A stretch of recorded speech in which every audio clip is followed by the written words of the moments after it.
Secondo appuntamento con Centro Anch'io speciale storia della televisione italiana. Oggi siamo comodi, che bellezza, non mi pare vero che sempre a camminare in giro una cosa o l'altra. Siamo seduti ai tavolini del bar qui sotto i portici in Corso Zanardelli. Siamo in compagnia del signor Graziano Poli. Graziano, esatto, grazie, buon pomeriggio. E della signora Rossella, marito e moglie.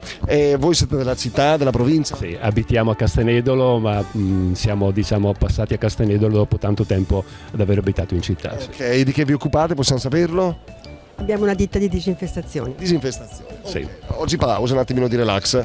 Benissimo, allora Graziano Rossella, stiamo parlando di un programma degli anni 60. Un programma non è proprio il termine giusto, diciamo evento televisivo degli anni 60. Tra poco lo racconteremo meglio con l'autorevole partecipazione del professor Simonelli dopo la sigla. Allora io vi do degli indizi, quando voi pensate di averlo azzeccato me lo dite. Ripetiamo, non è un programma in sé, ma è stato un evento di fine anni 60. 25 ore di diretta Rai, evento storico, avvenne alle ore 4:57 ore italiane. I giornalisti furono Tito Stagno in studio e Ruggero Orlando da Houston. 20 luglio 1969. Ha toccato, disse Tito Stagno dallo studio. Un piccolo passo per l'uomo, un grande passo per l'umanità. Neil Armstrong. Di che evento stiamo parlando? L'allunaggio, la notte dell'allunaggio, appunto il 20 luglio 69, e cerchiamo ora di capire perché è stato così significativo. Beh, insomma, lei lo ricorda? Sì, lo ricordo bene, anche se naturalmente ero bambino. È stato un evento che ha inchiodato davanti al televisore le nostre famiglie e quindi penso che sia stato uno dei primi eventi culturali che ha coinvolto la massa delle persone. È vero, tra poco ne parliamo con il professor Simonelli. Lei conferma?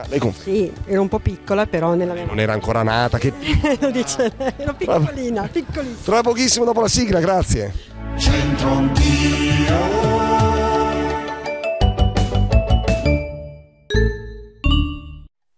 Bene, gli anni 60 allora, con questa simpatica coppia ai tavolini del bar, e per gli anni 60 l'allunaggio, la notte dell'allunaggio, professore. La notte è una data fondamentale nella storia. Io non l'ho vissuta. Io sì. No, ma questo coltello nella piaga. No.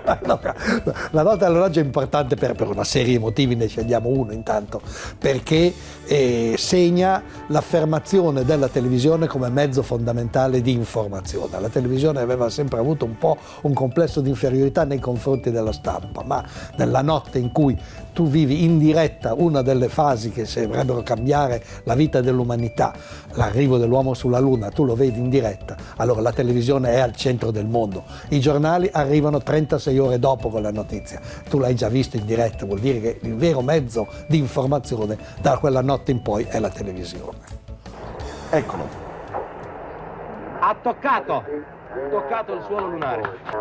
E dal punto di vista storico-tecnico cosa si può dire? Beh, si può dire che quella è l'invenzione di un genere che oggi è molto di moda, di cui parliamo tanto, la maratona. La maratona non l'ha inventata Mentana, l'hanno inventata in Rai poco tempo prima per l'attentato a Robert Kennedy, in un momento luttuoso. Invece in questo momento che era felice, tutta la notte, la sera, la notte, fino alla mattina seguente, una lunga maratona, si può fare televisione con tempi estremamente ampi, conducendo dagli studi di Roma, dagli studi americani, con vari conduttori, la famosa discussione, diciamo, tra i due conduttori che sempre, ma non è quello che conta. Quello che conta è l'invenzione di un formato televisivo che può durare anche 10 ore. Ma lei che ricordi ha? Si era emozionato? Caspita, io appartengo a una generazione che ha creduto veramente che quello fosse un momento che cambiava la storia dell'uomo, come titolò qualche giornale. Poi le cose sono andate come sono andate, ma non è colpa mia. Grazie professor Simonelli, grazie anche a voi, alla prossima, arrivederci. Luna, non mostri solamente la tua parte migliore, stai benissimo da sola, sai cos'è l'amore.